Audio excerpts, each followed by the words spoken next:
The Hollywood Review this weekend is John Carney's Begin Again.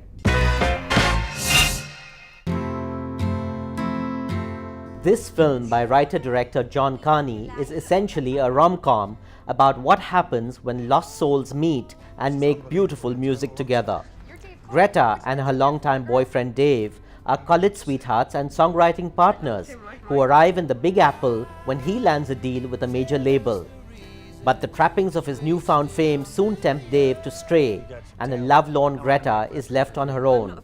Her life takes a turn for the better when Dan, a disgraced record label exec, stumbles upon her performing on an East Village stage and is immediately captivated by her raw talent.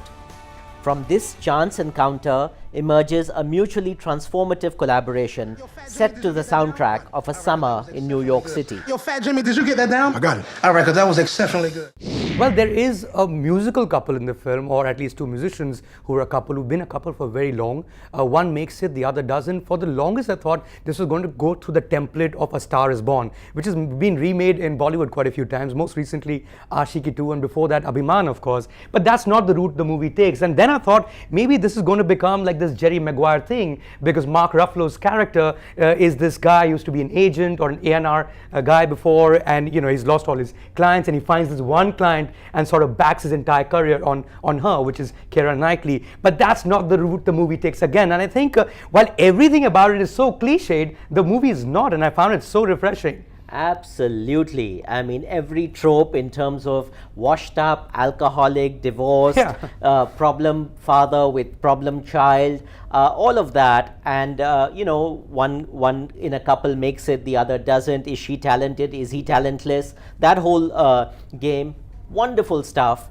And just the ability of Keira Knightley to carry this film. Oh yeah. Mark Ruffalo does a great job, probably his career best performance. Just takes it to I think, and New York City. I mean, if you love the Big Apple as we do, then it's a delight to watch New York in the summer.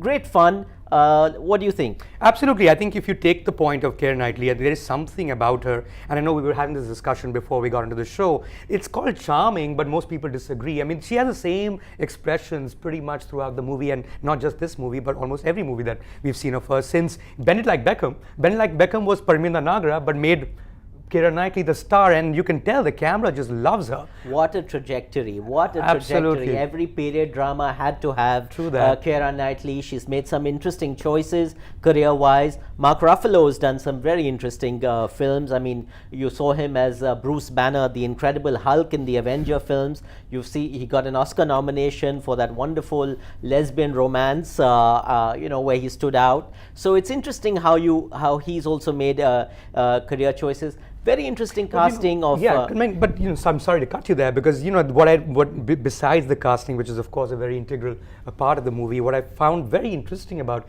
Begin Again, because it's a pretty unremarkable title, to be honest with you. We keep forgetting it, but it's about music, of course, but it's also so much about relationships. And they were talking about two couples here, both of the, at least the man and the woman in both those couples, they cheated on each other, but it's so post-romantic. Nobody is an a-hole in the movie, and I thought that was quite interesting.